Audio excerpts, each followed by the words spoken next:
Howdy, everybody. Chess College, Humanities 4, Film Studies. It is Wednesday, the 21st of April. We've got about a month left of class. I hope you're all thinking about your topics you want to write about in that final paper. I'm going to sign a final essay next week, not this week. So take a moment to breathe for a minute. We'll write one more essay next week. So there's going to be 7 essays total. I made that change. Hope you're aware of it. If you're watching my lectures, you are. If you're not, well, maybe you'll be aware of it now. I've graded all the tests.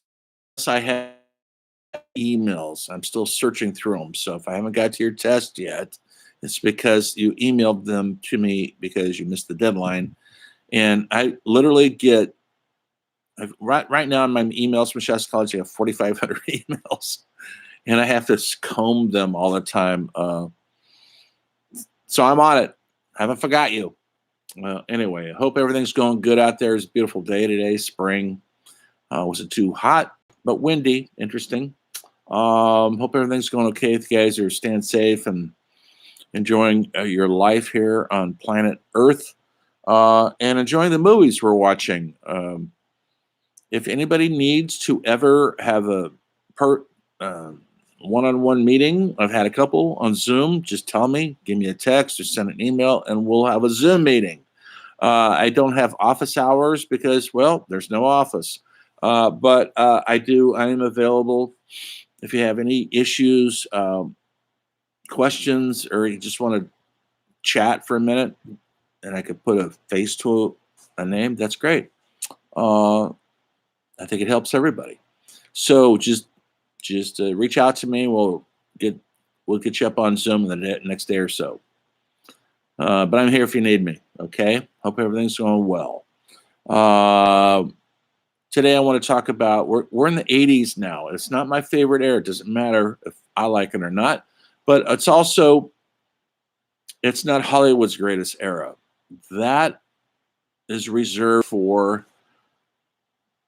that documentary I showed you, Easy Rider, Raging Bulls. They call it the last golden era of auteur film, serious adult type of films. And I don't mean X-rated film, guys. That's when I say adult, I'm talking about adult contact with mature characters.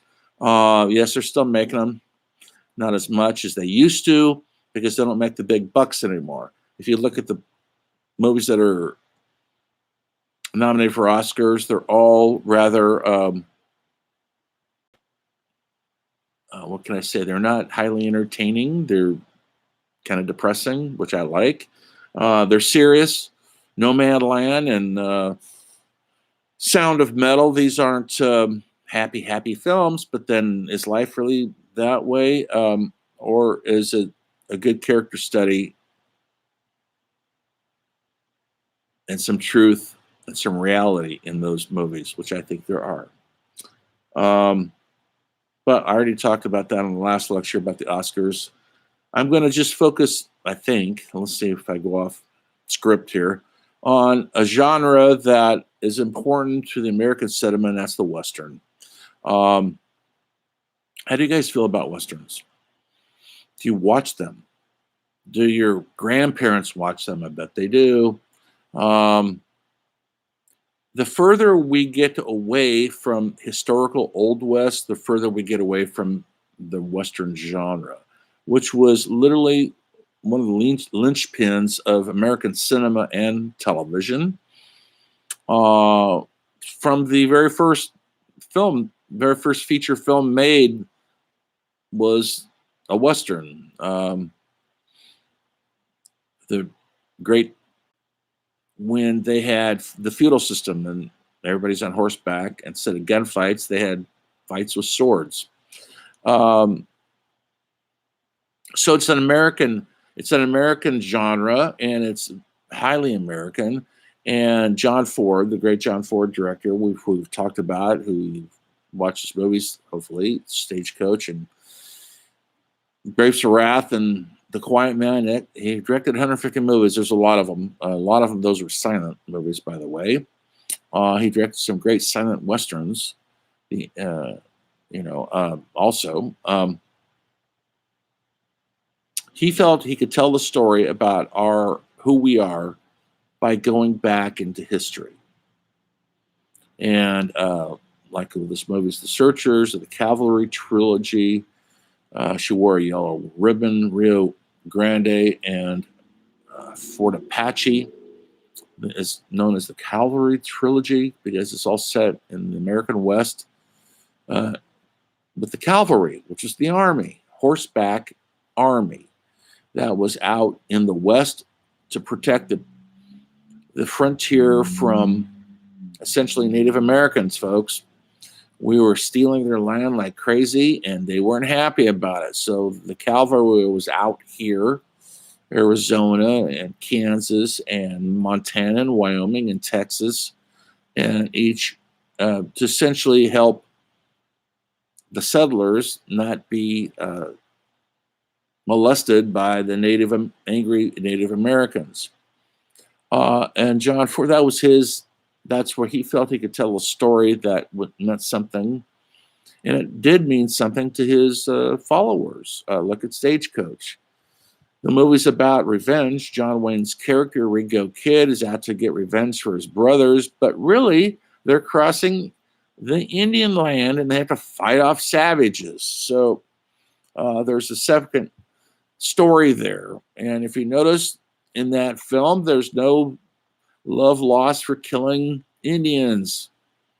They were considered savages. And so you could kill a lot of them. And John Ford killed a lot in his time on movie sets, of course. And he tried to make up for it. 1962 about it, he made a movie called Cheyenne Autumn. Pretty good movie. He was getting old, so his directing wasn't as sharp as it used to be. But it has international stars, and it's about when the Indians, Native Americans, jumped the reservation and they're trying to move back to their homelands, and how the cavalry was going to stop it. Or I should say the government was trying to stop it. And so he was showing the plight for the first time of the Native American. He had changed. And you can see it in that movie. So even John Ford could change because the American people were changing. They were smarter. We no longer thought of Native Americans as savages, but people that were here before most people were here. And we were shoving them off their land, so they had a right to be angry. And they were. And that's who we hear about mostly. The famous war chiefs, from Geronimo to Sitting Bull to Chief Joseph. But if you read their stories, they were heroes to their people, heroes to the cause of the freedoms that they felt they deserved. And they did deserve, folks. Sitting Bull was the head, one of the head war chiefs, the designer of the massacre at Little Bighorn. And he was killed by his own people, assassinated. Geronimo, they finally captured him in the desert of the Southwest, and they shipped him off to Florida, that's what they used to do, folks. They used to take them from their native ground and ship them to an environment where they could not function. And it was worse than being in prison. And so a lot of these guys were prosecuted by the American government, and it was reflected in our Westerns. There's some Westerns out there where they did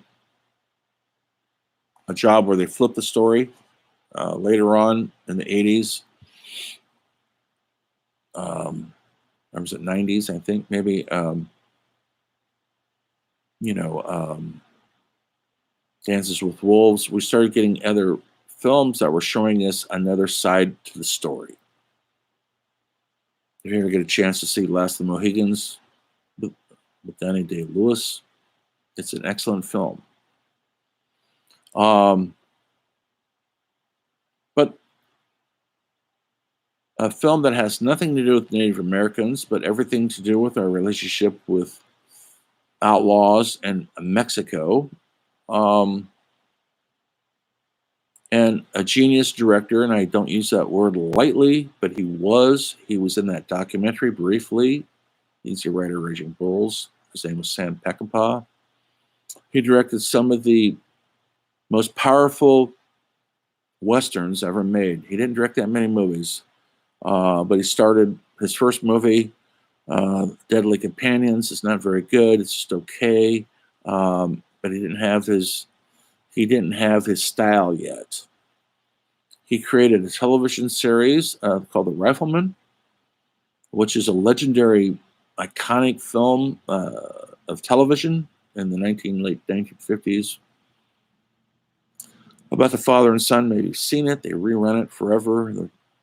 The father's got the interesting rifle that has the quick shooting rifle, and his son, they have a great father and son relationship. Peckinpah is one of the creators of that. He directed the first 4 or 5 episodes and wrote them. And if you're ever going to see the different episodes, if you're interested in something like that, try to find the Peckinpah episodes, and you'll see what a master of cinema was doing in television. He was too big for television. His style was cinematic. It needed to be seen on the big screen.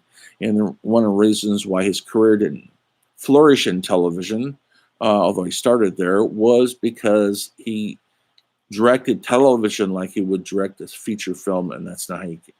To direct television, it's a whole different.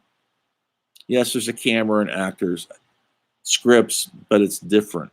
You have to crank out a television series. Just to give you an example, if you do in those days, these were half-hour series. It took 3 to 4 days to film. That's it, and 2 or 3 days to write it, 3 or 4 days to film it. That's the week. And the next day, they took Sunday off, and Monday they started all over again. And you had to fill the slot every week. And before Big Tobacco was banned from television, the advertising of Big Tobacco or cigarettes, let's face it, the average television series, the season, as they called it, was 36 weeks long. Every week for 36 weeks. And then what they would do is show the reruns during the summer, and then they'd start it all over again in the fall. This is how it was done for the first 40 years of television. They don't do it that way anymore. They, for whatever reason, because advertising, and we don't have 36 seasons anymore now. I think the average television series that runs on regular TV, which is one of the networks, is 22 episodes, 24 maybe. And on HBO and Netflix, they're all about 10. Your favorite series is whatever they are, usually are 10 episodes each year. That because they can't, and the quality is really a lot better. They're telling these wonderful stories like in Breaking Bad and The Sopranos and all the rest of the series, whatever you're watching. They're filmed as well as movies now, and they can film a really interesting story over 10 episodes, 12 episodes. Okay, so I'm getting off track here, but I'm saying Peckinpah started in the small medium of television, and then he started getting noticed for his skills in writing, and he was given some movies. One of the first ones that gave him notice was 1962, Ride the High Country, about two aging cowboys. One was aging. They were friends, and they had to hire themselves out to take this money from a mining town to the bank. That was simple, but one of the old timers has been corrupted, and he wants to steal the money. The other old timer is loyal, and he wants to do the right thing and take the money to the bank, which is what they contracted to. It's a beautiful, elegant, sad film starring Joel McCrea, who was an actor who had been in a ton of movies in the 30s or 40s and 50s. He was a cowboy star, actually, in the 50s. And Randolph Scott, who was same. He goes back to silent era film, Both the guys were in their early 60s when they did this movies, and it would be um, Randolph Scott's last movie. He retired after this, and Joel McCrea made a few more movies, and he was retired. So it's essentially their swan song.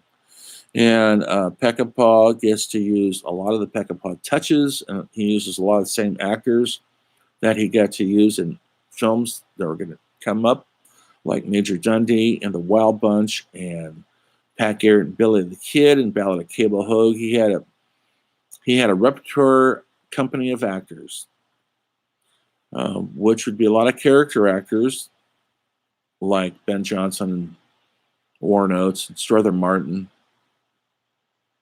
These people were in his movies always. If you don't know who they are, watch the movies, you'll see them. They were in a lot of Westerns because they didn't look like Hollywood pretty boy actors. They look real, I guess. And so after a while,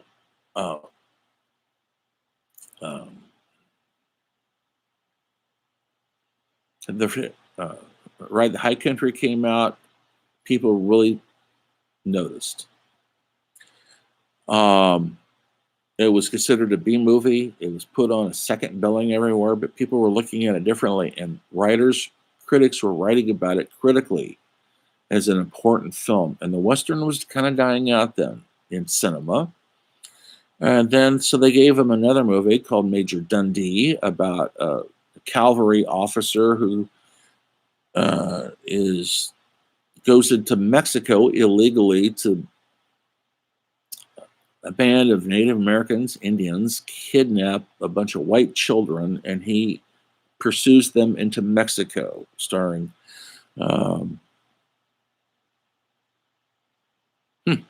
Richard Harris is in it. I'm trying to think of the main star as major star. I'm just drawing a blank right now. Anyway, I'll think of it in a second.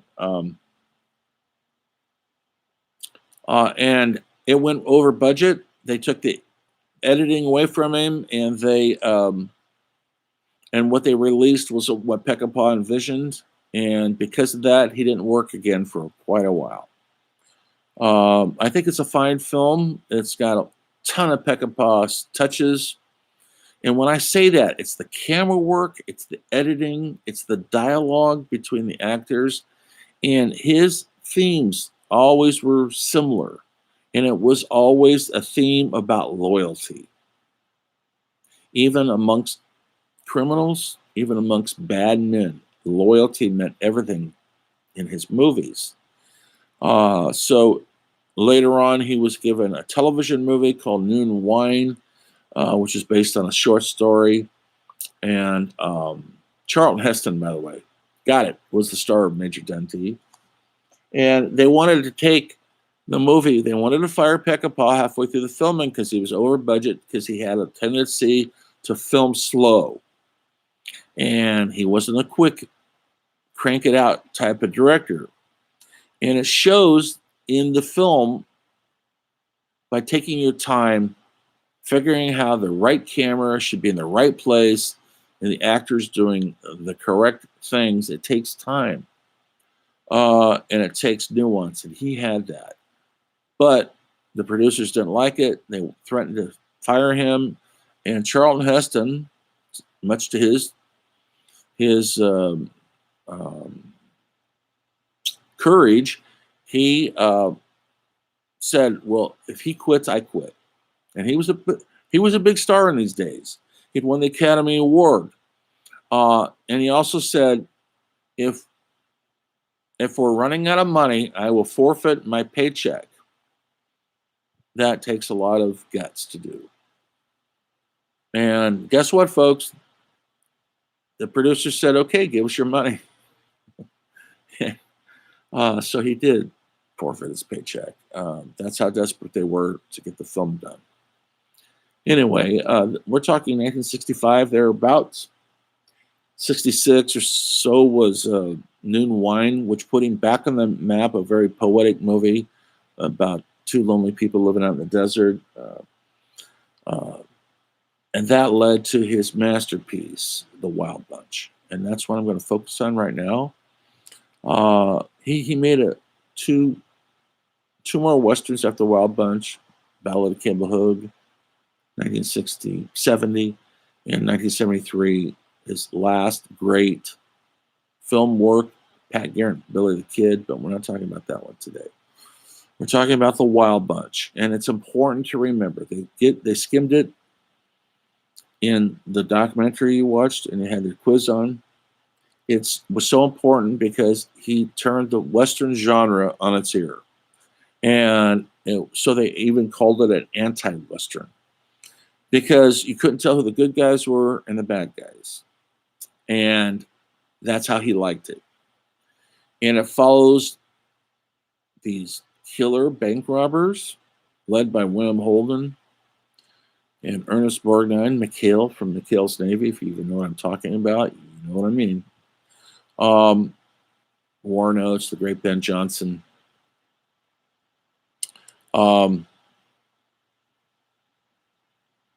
They rob a bank in a town, and it has to disastrous results. They flee to Mexico because they're being pursued by local law enforcers and by bounty hunters. They go to Mexico to kind of lick their wounds, and they get in. This is during the 1915 Mexican Revolution, and they get in with the troops that are fighting against Pancho Villa. Pancho Villa and Zapata were fighting for the good cause of getting rid of these corrupt people that were running Mexico. And of course, Peckinpah's gang works with the corrupt generals, who's working for the corrupt generals from Europe who are trying to take over Mexico. They don't care. They only think about the money. They don't think about politics. So they're in cahoots with these guys, and they're going to do another train robbery. And the train robbery sequence is brilliant. The editing, Peckinpah's editing, is one of the things he's outstandingly known for. He knows how to tell a story without any dialogue. One cut to the next cut, just like Eisenstein taught him how. His main influences were Kurosawa and John Ford. And John Ford, I don't know if he ever saw The Wild Bunch, he would probably hate it. Wouldn't be his type of movie. And Peckinpah would probably be okay with that. Because it seemed like it's anti-American. It wasn't a patriotic film, folks. Anyway, The Wild Bunch came out. And over the years, I'm going to have you guys look at some film clips. I'll post them in YouTube. The movie is known for many, many different things that people haven't seen before. Besides loyalty of the gang members to each other, and the fact that giving your word to somebody actually means something, even though they're criminals, they still had a code of ethics.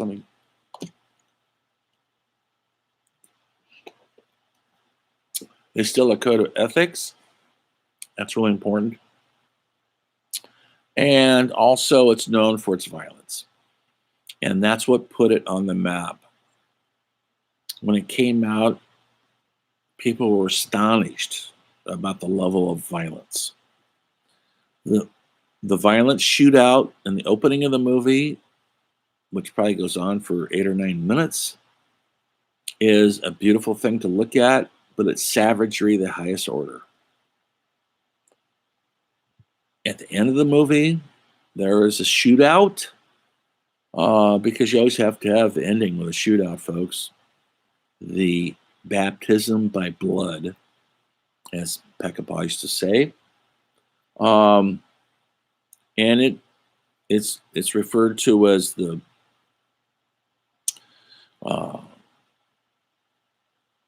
Battle of the Bloody Porch.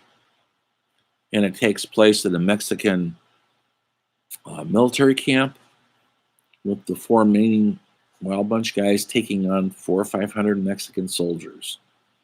And it's Peckinpah used slow motion to an effect that nobody had ever seen before.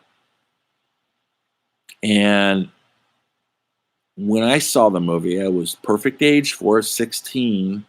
I never seen anything like that before. It affected me greatly in a good, bad way.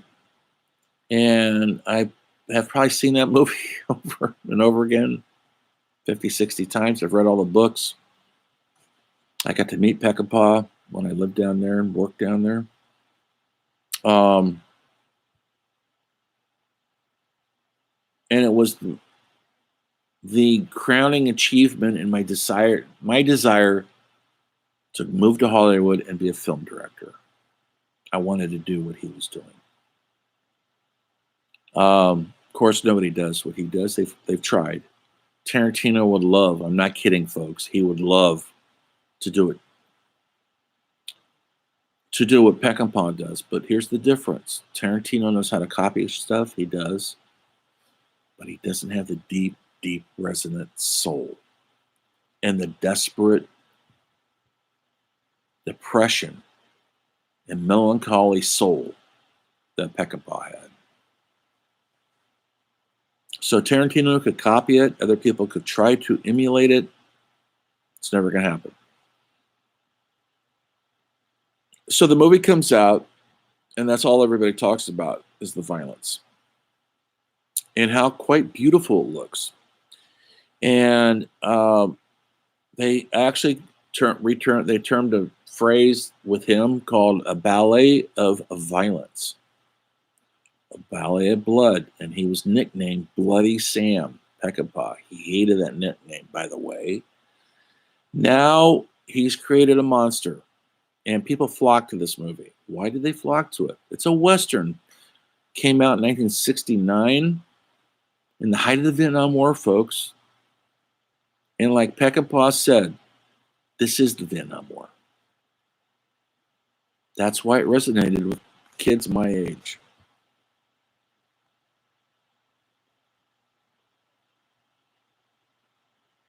Anyway, I had a film company for about 10 years, and I named it Justified Films from one of Peckinpah's films, The Ride the High Country.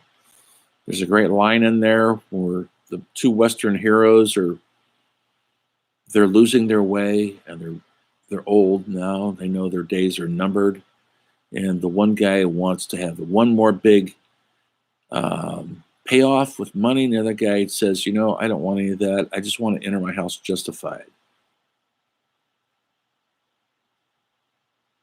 The other guy wanted more. And I took that to heart, and I still live by it, folks. And I called it my Justified Films, and it simply means somebody who stays to their word. And at the end of the day, you have to live with who you are. And if you can't, you aren't justified. Not many people can live up to it. Peckinpah can live up to it. He became a drug-addled alcoholic, a bit of a monster, absolutely. He used to like getting high on cocaine and drink, and he'd run around naked with a handgun, shooting it off, scaring the shit out of people. He was not good to women.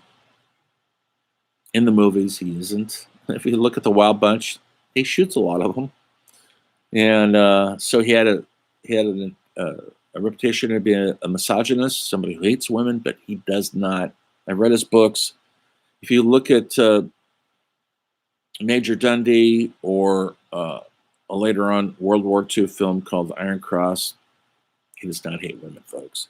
Did he have complex relationship with them? Yes, he did. The Wild Bunch, it defined that whole era we've been talking about, the 70s, with auteur director. He would be an auteur director. He was never as powerful after that. Later on in the 70s, because of his drug abuse and alcoholism, he was not given the work. He always was at war at the studios. He was his own worst enemy. And his last movies were kind of unwatchable. Convoy, it's a piece of crap. It really is. Done in the 80s. With Chris Christopherson, it was done by then. And he died of a heart condition, at 57 years old or so, and he looked like he was about 87. So he lived his life. But how many people get to direct a masterpiece? Very few. And there's no one who studies film who wouldn't call The Wild Bunch a masterpiece. So,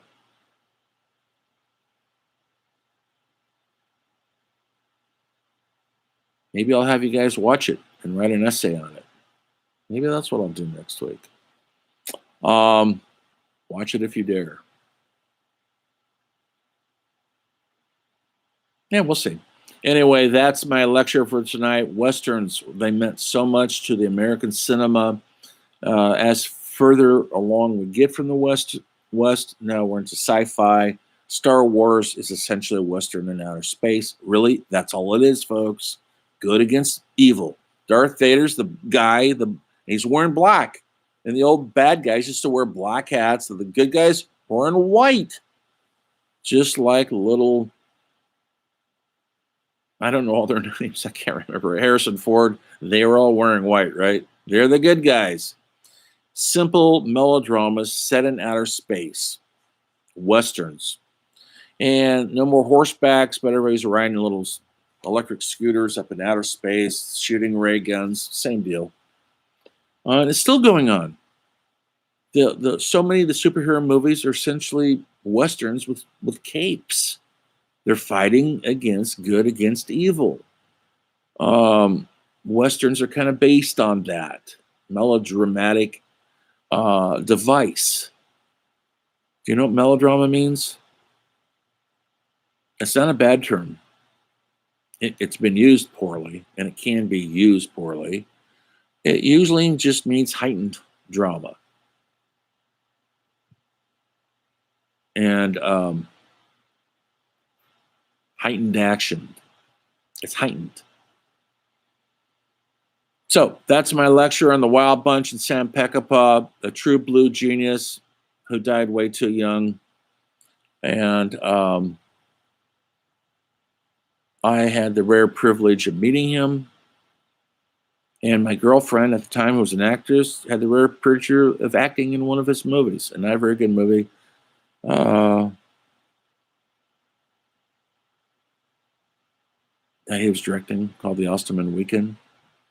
And she said he was very, very nice to her. So there you go, folks.